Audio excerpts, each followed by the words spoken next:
Good evening, everybody. A very warm welcome to you all, and a very warm welcome to our online audience for our very first hybrid talk. It's a delight to be starting this with you. Our new hybrid talks starting this autumn, which means that we have a live online audience who can hopefully join us for the questions at the end. So Tim will have questions from everybody in person, as well as people who are joining us online. It's all very exciting. It's my pleasure to welcome back this evening Professor Tim Boatswain, Professor of Anthropology and History. Many of you, I'm sure, will recognise him from other talks he's given for us and for a number of other St Albans societies. They've ranged in scope and subject from the nature of evil to the arts and crafts movement, with plenty in between. Having held academic posts at a number of UK universities, he's also been a visiting lecturer and research fellow at the Barber Institute of Fine Arts in Birmingham, at Harvard University in the USA, at the Ashmolean Museum in Oxford, and at the Queen's University in Belfast. And if that weren't enough, he's also president of Conservation 50, which does a huge amount of work here in the local area. And I'll let Tim say a little bit more about that if you would like. We're hugely grateful to have his support here at St Albans in the Adult Learning Programme, and I'm very much looking forward to his talk this evening on the Coptic Church. So please join me in giving a very warm welcome to Professor Tim Boatswain.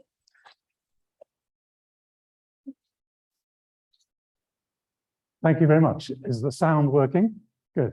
Good evening, everyone. God, it makes you feel old when you have all of your CV read out, doesn't it? Oh dear, thank you for that, Caroline. Anyway, it's a pleasure to be here tonight, and thank you very much for coming.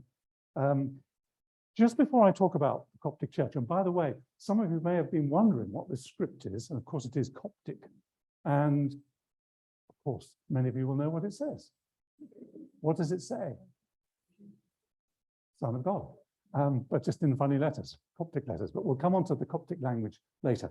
Just before I talk about the Copts, the Coptic Church, its art and its architecture, can I just thank people who've given their time and their money to attend my talks, because my fees for the last, how many years, I don't know, Caroline will know, have gone to Conservation 50.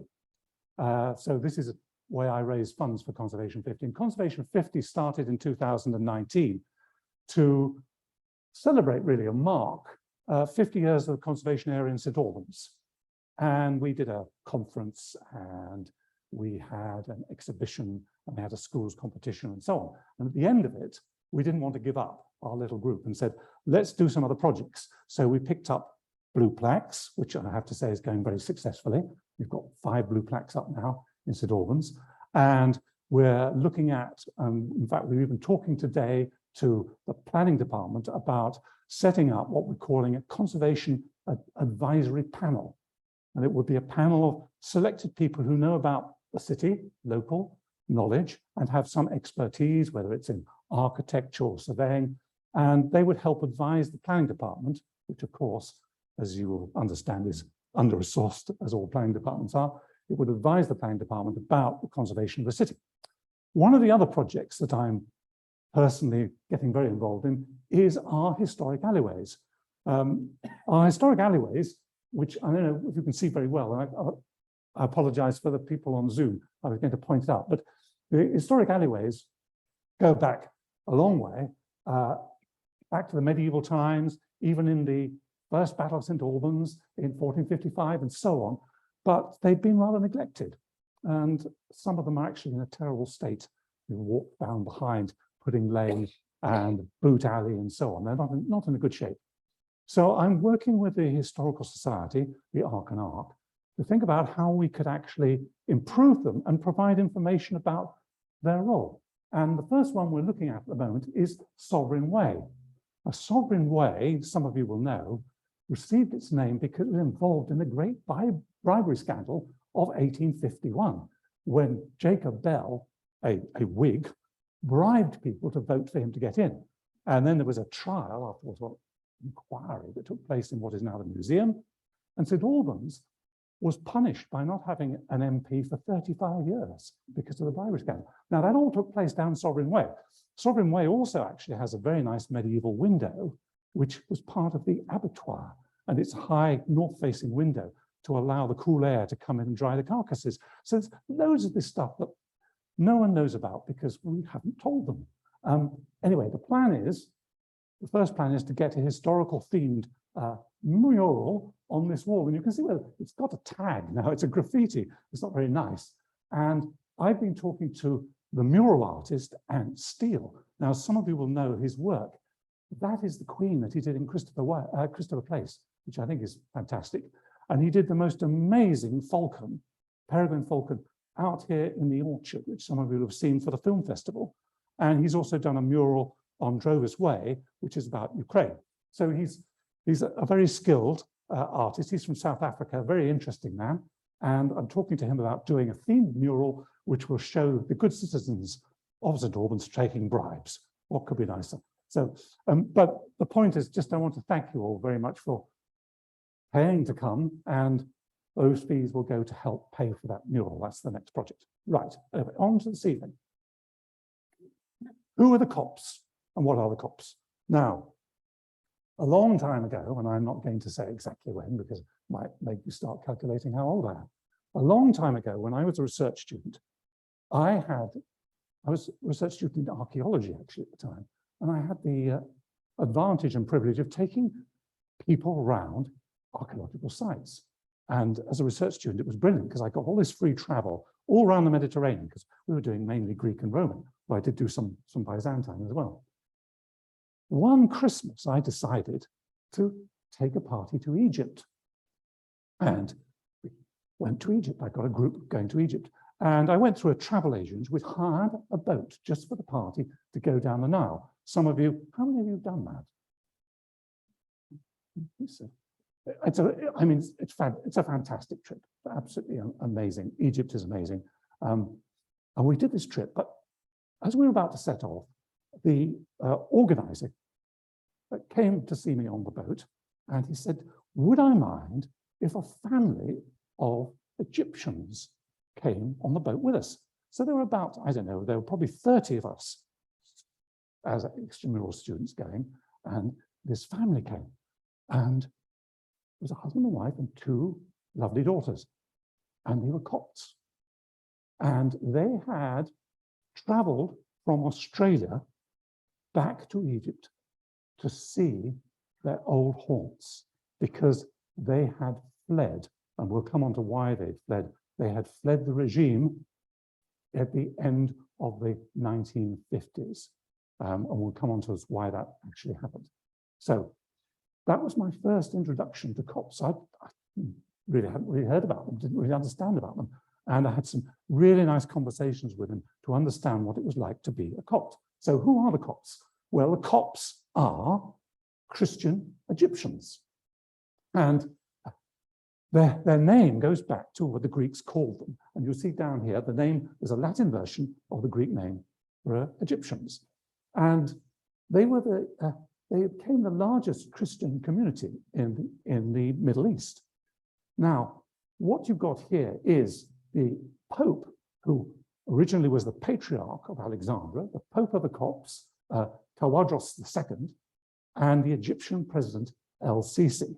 And it's very important, this, because the Copts have found themselves as a minority in a country where they're constantly being threatened. And it's a bit of a sad story. And those of you who came to my talk about the Armenians, remember the persecution we talked about the Armenians, the Copts, and in fact, all the Oriental Orthodox churches have found themselves in trouble. And it's been the rise of Islamic extremism, but it's generally been a conflict over the centuries between conflicting religions. And monotheism, as we know inevitably, is not particularly tolerant, particularly of another monotheistic religion. So it's often problematic. I mean, we've clearly moved on, but in some cases, this hasn't happened. So this is the Pope of the Copts with the Egyptian president. Very important, that coming together. So they're the largest Christian community in the Middle East. Now, the numbers are quite tricky because the censuses sometimes, of course, it doesn't pay to declare that you're a Copt. And they're not very observable because most Copts, well, eventually all Copts these days speak Arabic. They cannot be distinguished between themselves and the Muslim population of Egypt. And you and I wouldn't be able to recognize them. Obviously, names have some significance. And in terms of their religious practices, they are identified. And I'm afraid the Egyptian government tends to identify them and segregate them in certain areas. And we'll come on to that. The first church, then, that was founded in Egypt is said to have been founded by St. Mark back in 42 AD, or Christian era 42. And St. Mark was very important to the Egyptians as he became important, of course, to the Venetians. And there's an interesting story there, which some of you will know about. So the Copts are Egyptians who adopted Christianity and were looked down on in some ways by, as we shall see, other groups within Egypt, because Egypt wasn't, if you like, a totally homogenous group of peoples.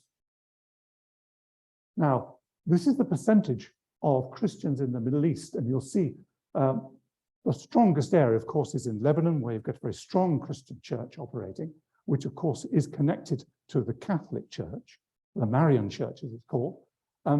Egypt, we think, as the other slide suggested, it might be 8 million, 10 million, about 10% of the population.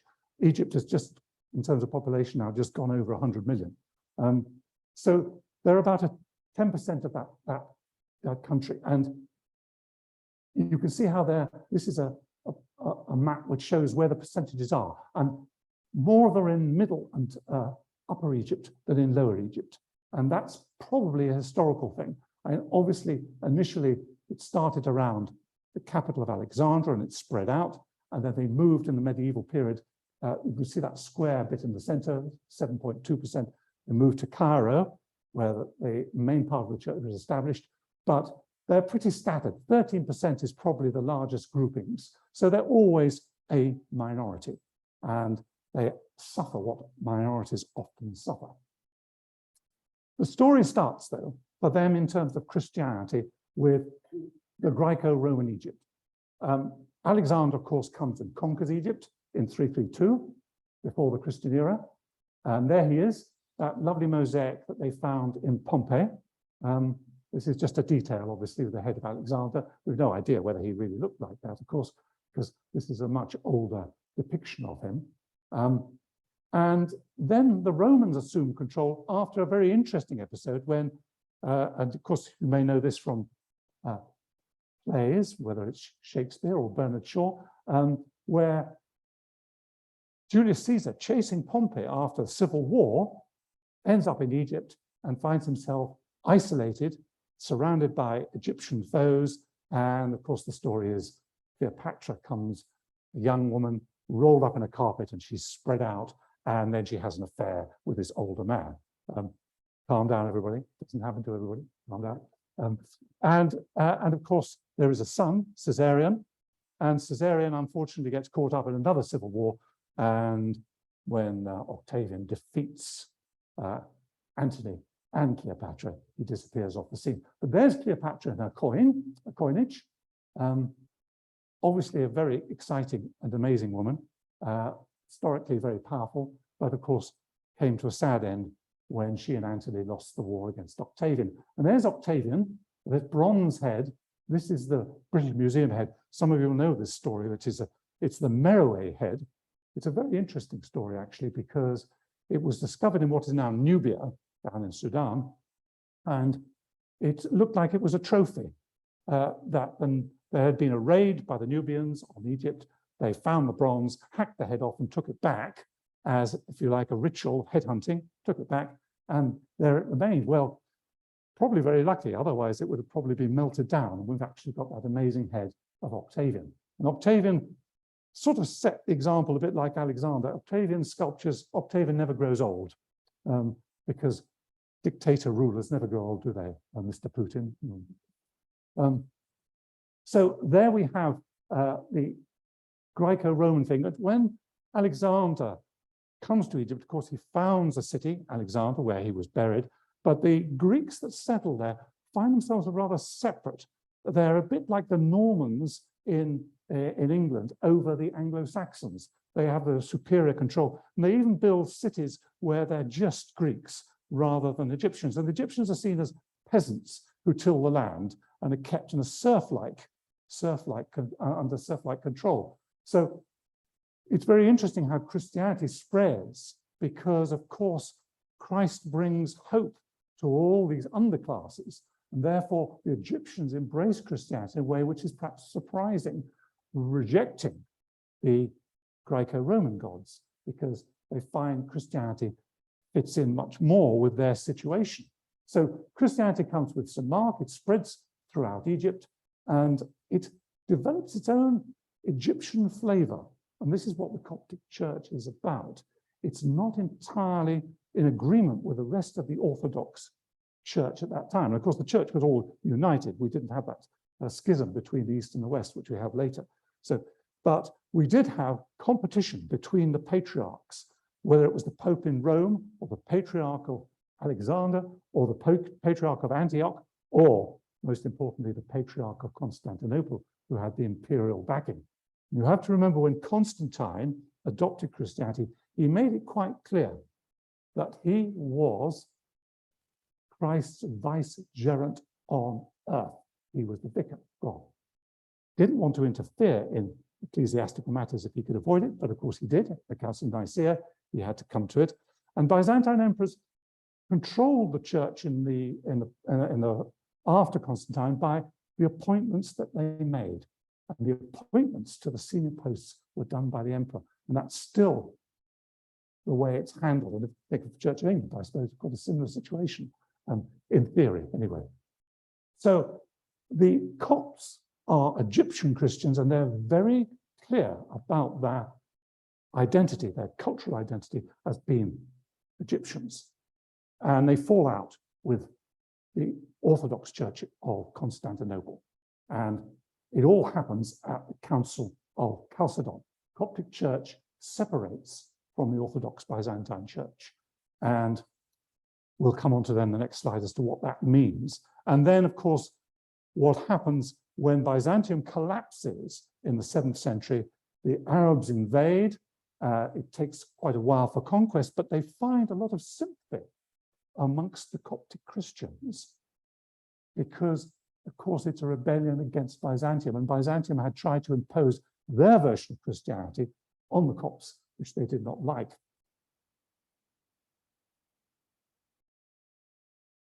Culture is often delineated by language, and the Copts had their own language. That was key to it. And it arose from the Egyptian Demotic. And Egyptian Demotic, of course, arose from ancient Egyptian and the hieroglyphs. And you may remember the Rosetta Stone is very important here because you've got, not only have you got Greek and Demotic, but you've also got hieroglyphs. And that's how we were able to actually understand hieroglyphs. So Coptic, bit in some ways like the Celtic languages over here, didn't have its own alphabet to start with. And so it borrowed the Greek alphabet. So 31 letters, and sometimes you'll see it said 32 letters because Coptic language is rather like strong dialect. So there isn't one uniform one, there's bits of it. Now we have liturgical Coptic because no one speaks it except in church services. So it's much more unified, but 31 letters then of the Greek alphabet. And then where the sounds couldn't be sort of added, there were rather 24 from the Greek alphabet, and then altogether 31 letters. So other ones were added. And here's some early Coptic documents that have survived. This one is rather amazing. The Psalms of David, discovered in 1984. It was discovered, some of you may know this, was discovered in a grave of a young girl. And it was placed under her head when she died. And for the conservatives, this was a nightmare because, of course, as the body decayed, all the fluids, sorry, this is a bit grisly, isn't it? All the fluids, though, went into the book and it's all glued together. Really. You might not know this, but your fluids when you die are very good glue, by the way, very good glue. Glued it all together, and it took the conservatives ages to separate the pages. Perhaps better known is the Nag Hammadi, well, they're codexes, they're actual books rather than scrolls, rather in the same way as the Psalms of David. The Nag Hammadi are absolutely amazing because they were discovered by a farmer back in 1945, and they give us a lot of apocryphal books, which the church ruled out as being not true to faith or fantastical or whatever. And they've given us an understanding of this strange label we've given to people called the Gnostics, the people who knew, who adopt certain elements of Christianity but are not fully following the Christian doctrine. They're a bit magical, and they're really following sort of Neoplatonist philosophy. Caroline, remember I gave a course on heresies where we talked a lot about the Gnostics. And that's written in Coptic as well.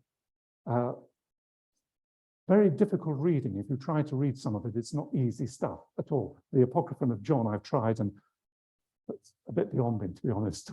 You have to be quite a powerful theologian, I think, to understand what's going on, because it's a lot of magic and supernatural stuff comes into it, which is not really linked to Christianity.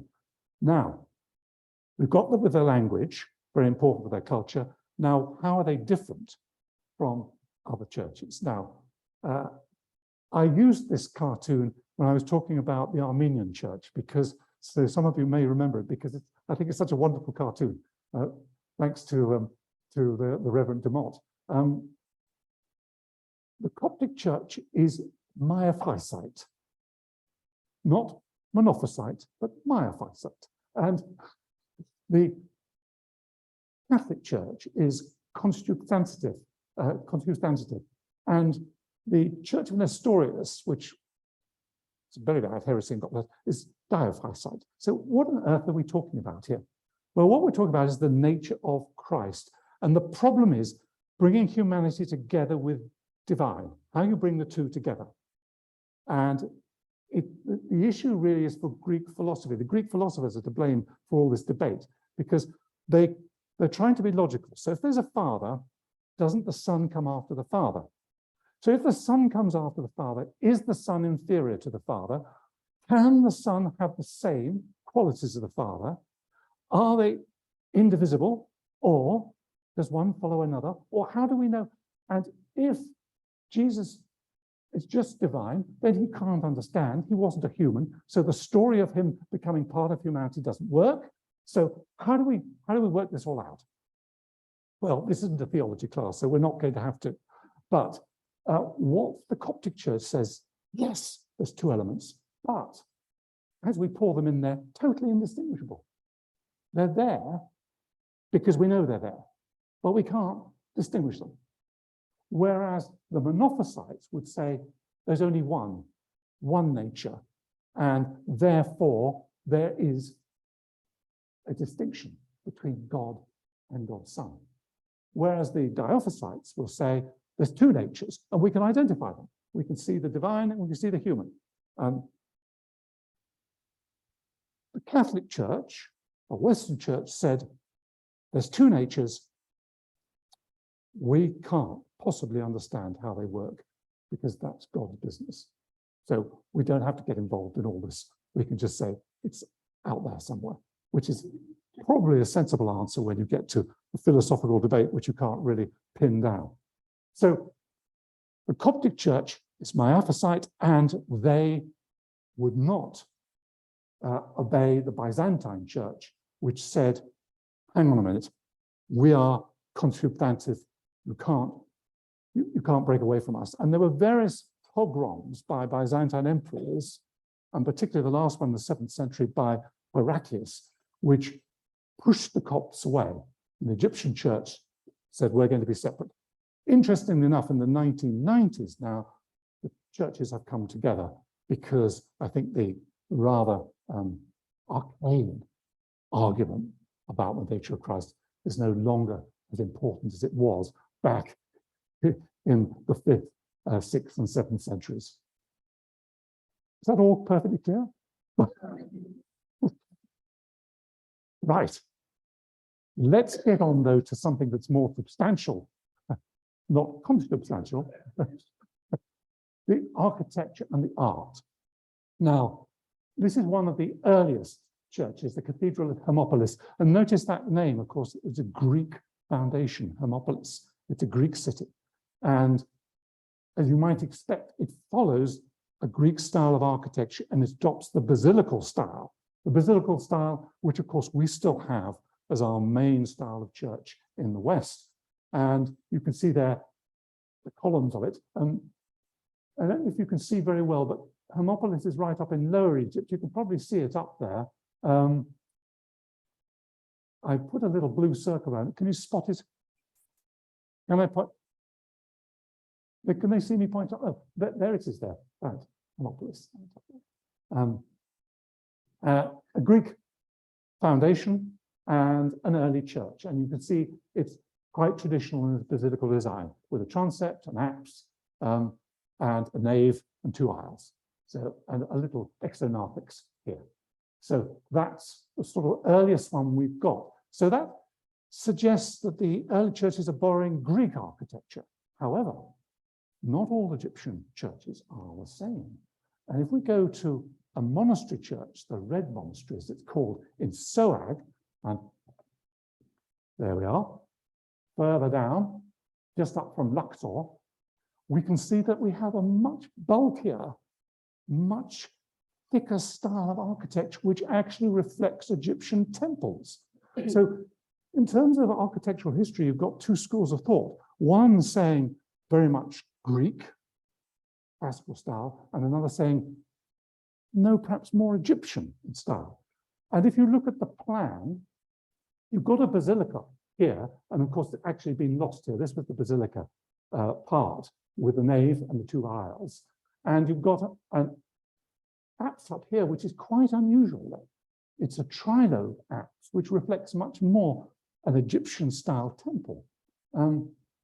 The surviving bit of the trilobes are quite extraordinary, and this gives us a chance to look at some Coptic art.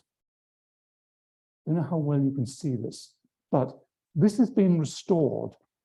If you look down here, this is what it was like, and this is the restoration. You can see the Virgin here has been cleaned up, and here's the Virgin over here. She's feeding her baby, so she's Galactrohophis, the Virgin nursing the Christ, and she's surrounded by church figures. But I don't know if it comes out very well here on this slide, but the colors are quite stunning, masses of colors and pattern decoration everywhere. It's like almost they couldn't bear to leave any space empty. They had to fill it completely.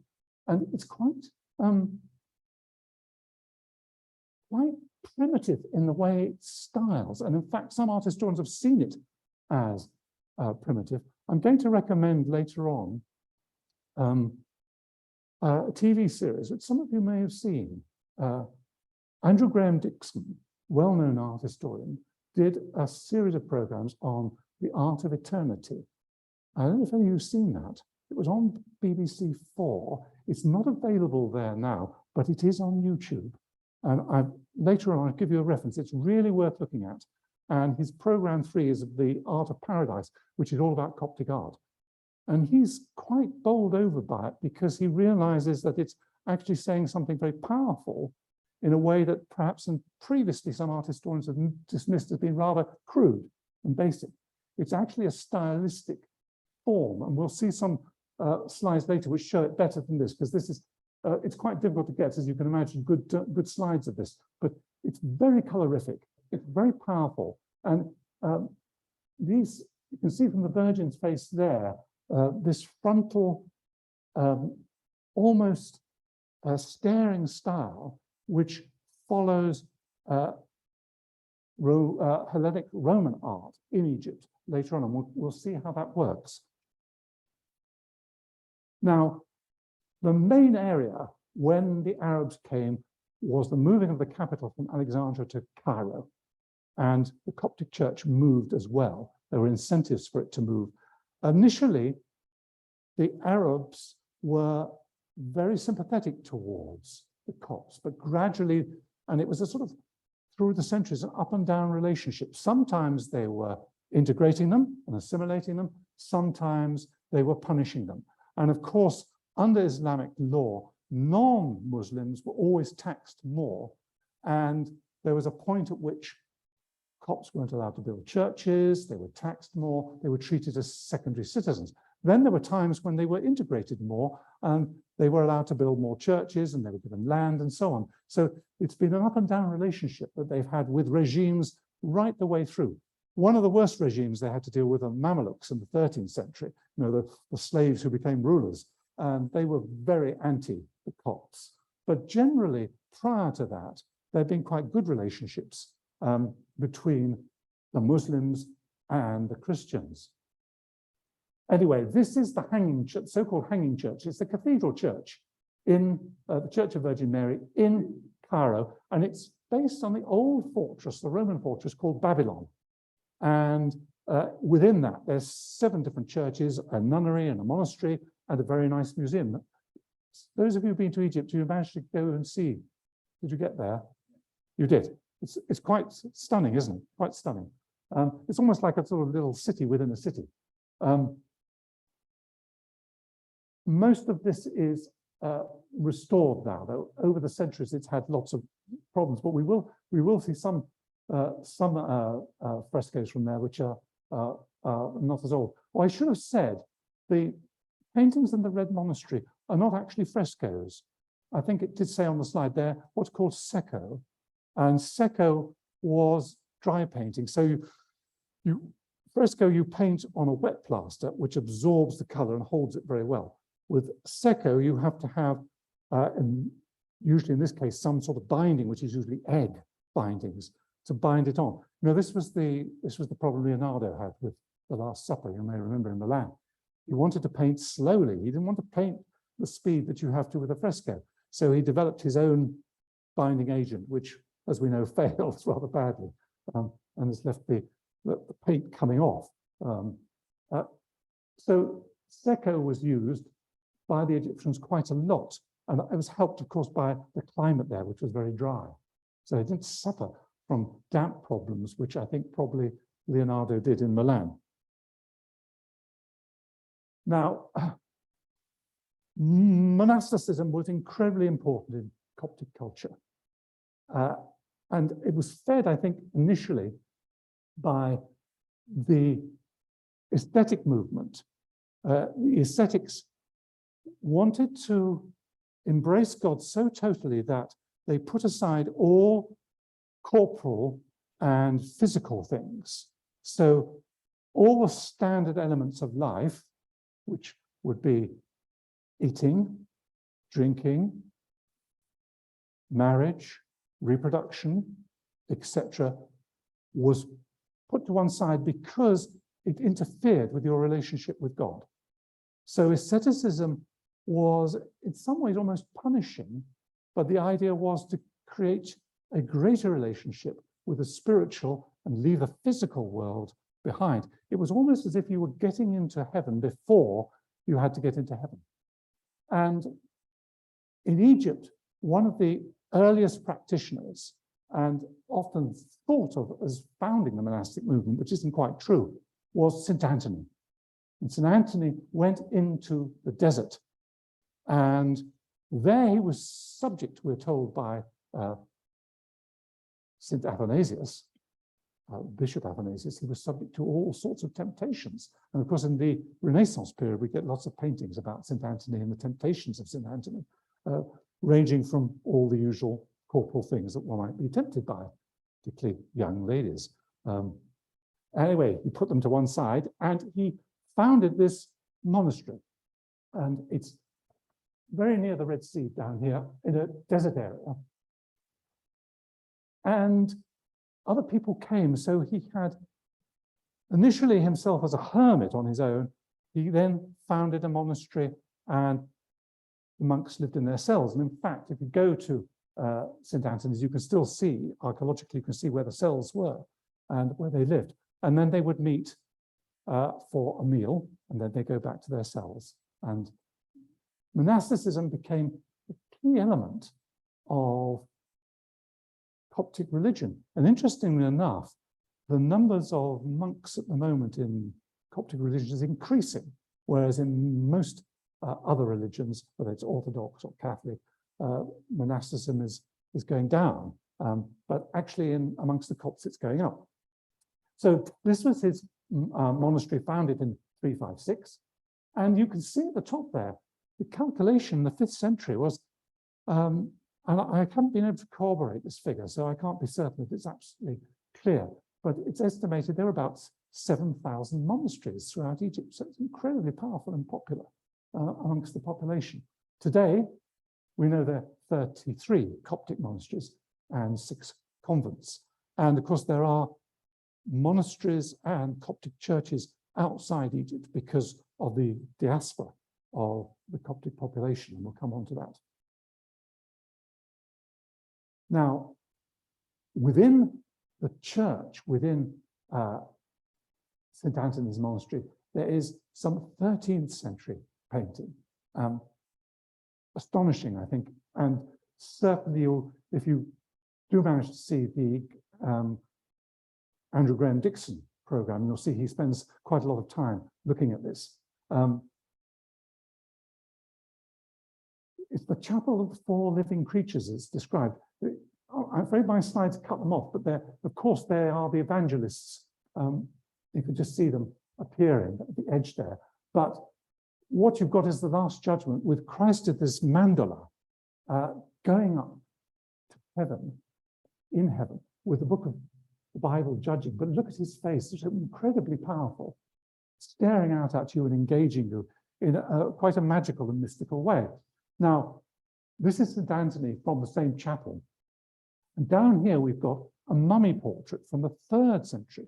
Now, some of you will know about the mummy portraits, but there was this cultural tradition in the Greco-Roman period of placing the portrait of the deceased within a mummy. So you'd have the body wrapped, and then where the face would be was a painted panel.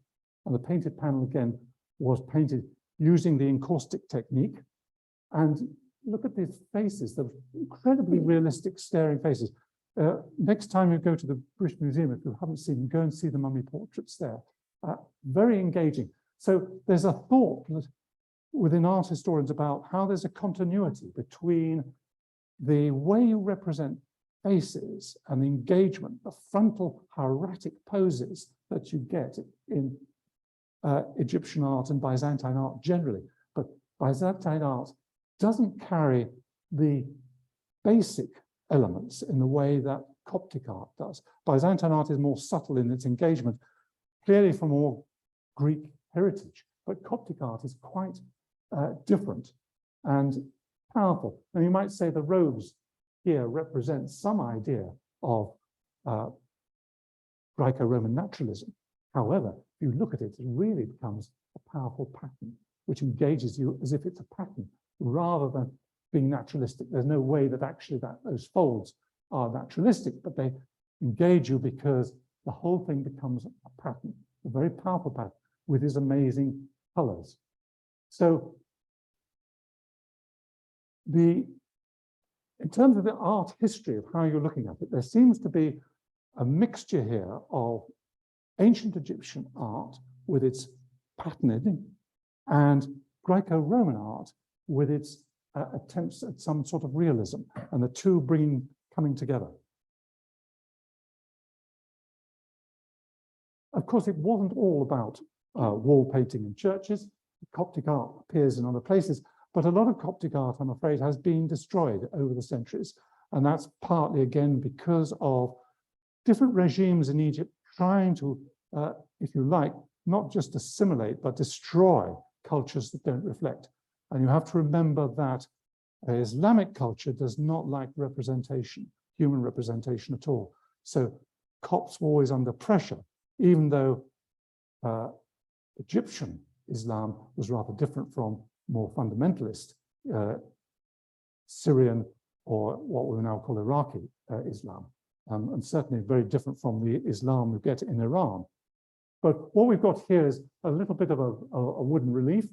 And again, you see the pattern and the staring eyes and the engagement. And these turn up all over the place. This is a pilgrim's flask where you would collect holy water, and it shows this wonderful saint, St. Manas, between two camels. It's a very common thing.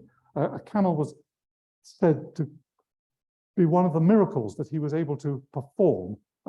Menas was known as a healer and a miracle worker, and hence water, holy water that had his blessing, could cure you of all sorts of illnesses. So these terracotta flasks turn up right across the Middle East, showing that pilgrims have been to Egypt. And of course, we're very fortunate because of the dry climate in Egypt that we also get material surviving in a way that we don't elsewhere. And this amazing roundel, which is a wool and linen mixture of two warriors with a tree of life in between, quite a stunning thing, which is now in America, in New York. But I guess most of us will know Coptic art from the icons, Coptic icons. And this is an early icon, again, of St. Manas, but that tradition of icons goes right the way through. And I just put a modern icon in as a comparison. And it's the same sort of otherworldly engagement that the icon represents. And you may remember the icon is itself not something that you worship, but it's a medium which takes you to the Holy Spirit that you do worship. So it's like a signaler, like a hieroglyph sending a message. And this is a modern icon, and icon painters are deliberately following that cultural tradition. So you don't get huge changes in design and so on, because it represents that same thing. Now, the next slide I'm going to show you, I should probably give an apology for, though I don't want to, because it's a rather shocking slide. And it illustrates what is happening to Copts at the moment, or what has happened to them in the last 50-odd years, which has been seriously dangerous for the whole Coptic society. And you'll see why I'm apologizing for this slide. On the 9th of April 2017, 2 bombs went off in churches, deliberately aimed at the Coptic population, claimed by ISIS, who cannot tolerate any other religion. And unfortunately, still today, though much less since El-Sisi took control, the Copts are under pressure and churches are getting destroyed. Recently, a church got burnt down, but that wasn't anything to do actually with terrorism. It was an electrical fault. But it's linked because the Copts are being restricted in the way they build churches and what they can do to churches. There are all sorts of limits on them. The disaster for the Copts really, I say, has been through the centuries under persecution and difficulties. Restrictions on what they could do, restrictions on not being able to join government offices, restrictions on movement, restrictions on building, and of course, heavy taxation and so on. They have been second-class citizens throughout Egypt. They thought that they might do better with the independence of Egypt when Colonel Nasser in 1952 deposed King Farouk and took over, but actually the opposite happened. And that was when mass migrations took place, and that family that I mentioned earlier fled Egypt, and a diaspora took place because Nasser actually reinforced Islamic prejudice against the Copts. It seemed to ease slightly initially with Sadat, but then it got worse. The Copts quite welcomed Mubarak, the dictator Mubarak, military dictator, who was much more even-handed. But then they joined the revolution to get rid of Mubarak in 2011. And then disaster happened for them because the Muslim Brotherhood got elected and Mohammed Morsi came to power for 1 year, and the Copts found themselves under great pressure. Churches being burnt, terrorism acts against them, and general restrictions. El-Sisi, military again, took over, got imprisoned Morsi, and things started to get better.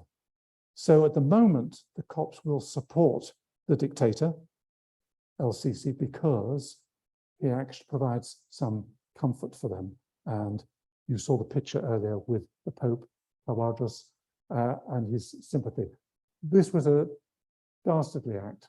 And we've seen it happen, of course, in other places like Sri Lanka and so on, where Christians are under pressure. This is the Coptic communities today, the diaspora.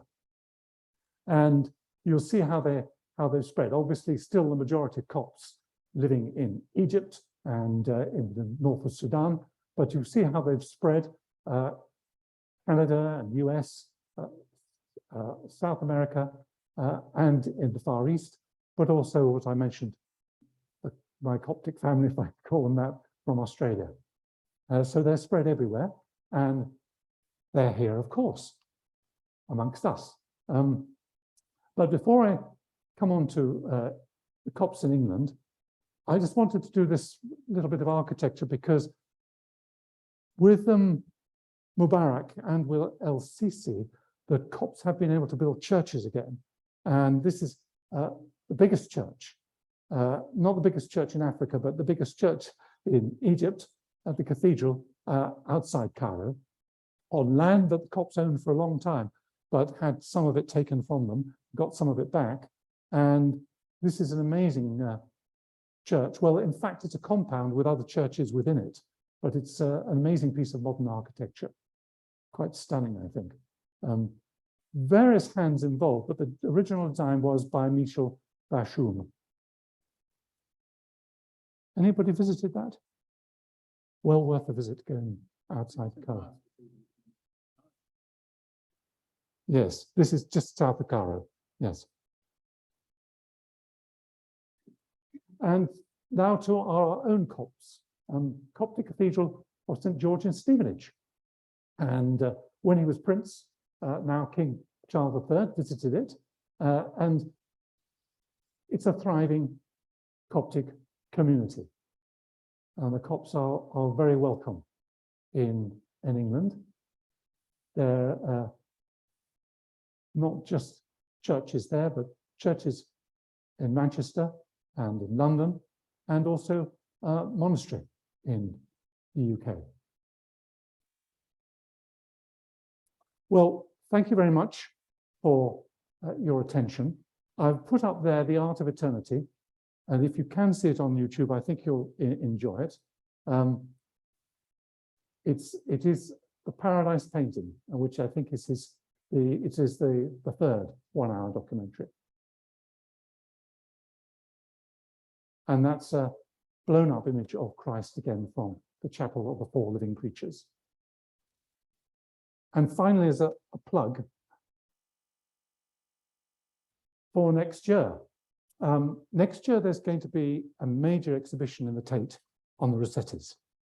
And some of you may have attended the day school that Geraint, John, myself, and Carol Jacobi did earlier this year. And Carol Jacobi is the main curator for this exhibition. And she's going to join us. We haven't quite determined exactly what we're going to talk about in each talk, but she will undoubtedly be talking mainly about the exhibition. And I'll probably be covering the history side. And Geraint John will be talking about himself as usual, I think. Can't resist a bit of a tease. But it should be a fantastic exhibition. We're really looking forward to it. And it's nice that we can coincide here in St. Albans with a talk about the Rossettis. And it won't be just about the art. It will also be about the poetry and about the revolutionary lifestyle in a way that they created through the pre-Raphaelites. So it should be great fun. So put that in your diary, the 20th of May next year. Well, thanks very much indeed. That's it. Yeah. Thank you so much, Tim. I'm sure with the enormous quantity of material that you've discovered, you may have a few questions. For our online audience, you can submit your questions by typing in the Q&A box, which might be hidden under the 3 dots signifying more. Microphone's not on. Thank you so much, Tim, for a very informative talk. I'm sure there will be plenty of people wanting to ask some questions. For our online audience, you can click on the Q&A button, which might be hidden under the 3 dots, which signify more. You can type in your question and either press enter or click send, and I can read them out for you on your behalf to Tim for him to answer. But I'll start with, does anybody here in the Alban room at St Albans Cathedral have any questions that they would like to ask? Excellent. If I can ask everybody to speak into the microphone so that everybody at home can hear as well. Thank you very much indeed. That was you are on. Okay, I can't hear myself speak. Okay, that's just as well. Thank you very much indeed. Your map of the diaspora of the Coptic Church, I found very interesting because Romain and I first heard of the Copts when we were in Ethiopia, which in actual fact in 2000 and when were they? Can't recall. Yes, not that long ago. Seemed quite strong, and I was surprised, therefore, that your map didn't actually show Ethiopia. It was seemed quite a stronghold. Well, of course, the Ethiopians have their own church. The Ethiopian church is separate from the Copts, but the theology is virtually the same. And in fact, when the Byzantine, under Heraclius, the Byzantine government tried to put pressure on the Copts by encouraging the Ethiopians to work against them, they wouldn't. And they're very close. Of course, the Ethiopians have in Jerusalem have their own church there. So they are very closely aligned. But what they don't do in Ethiopia, of course, they don't use the Coptic language in the liturgy. That's the sort of difference. But in terms of belief and outlook, cultural outlook, they're very similar. Yes. We were actually told. Did they say that? But it could have been in church.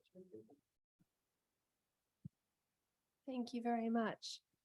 Just a question over here about the language. You talked about the symbols used in the alphabet that they use having been descended from hieroglyphics.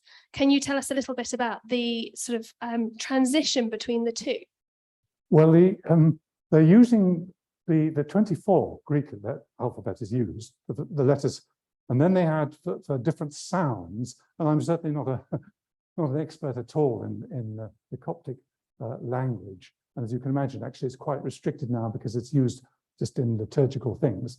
But the view is that they then were trying to create the extra sounds they needed, the extra letters they needed to make it up to 31 or 32 by borrowing hieroglyphic symbols.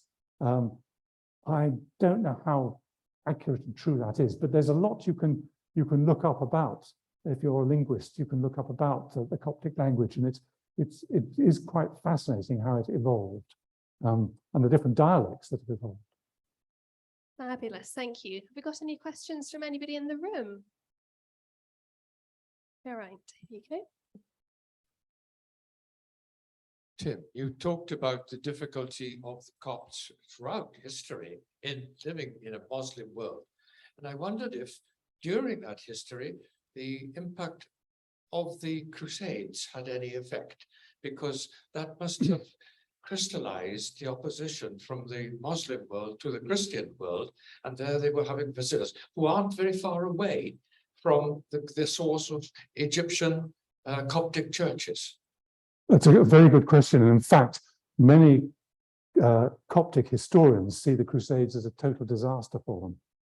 because, of course, in particular, the French come to Egypt. Egypt was seen as very important for the Crusades as a source, and forts were built there, and missionaries came to convert to Catholicism. And of course, once the Crusaders were defeated and left, the Copts were seen as, if you like, a fifth column. And therefore, you're quite right in what you're implying. They suffered from that fact.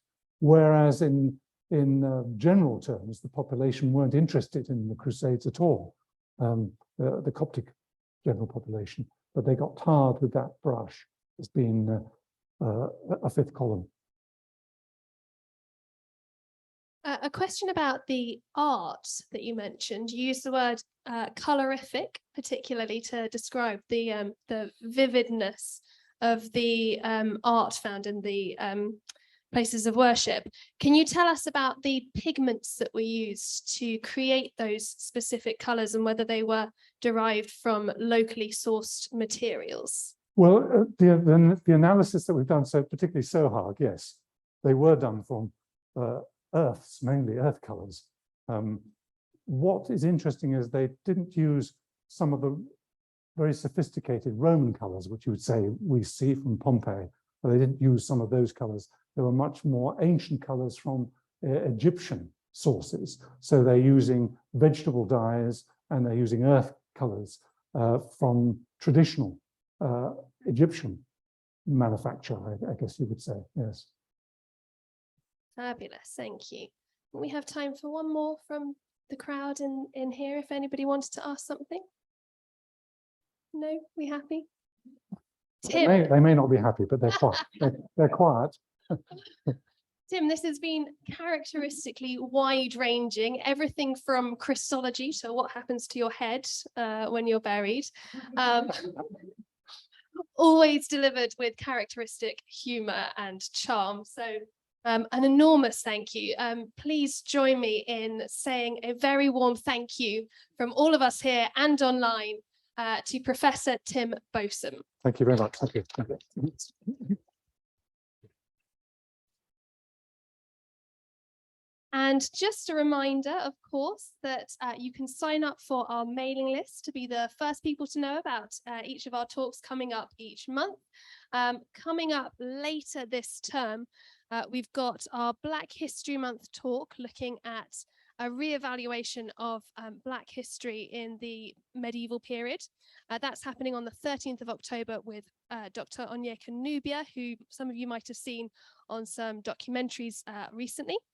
We've also got a talk on If These Stones Could Talk, looking at the architecture of Christian places of worship throughout the British Isles on the 9th of November. And a very exciting talk to mark the discovery of Tutankhamun's tomb coming up on the 24th of November. That is precisely 100 years to the day of the discovery of Tutankhamun's tomb. And we've got one of the curators from the Institute in Oxford, where they've got a fabulous exhibition. So please do come and join us for any of those, plus any of our other talks that you might fancy, and it would be lovely to see you. But for now, just thank you all so much for joining us in person and online. Have a very safe journey home to those of you here, and we hope to see you again soon. Thank you.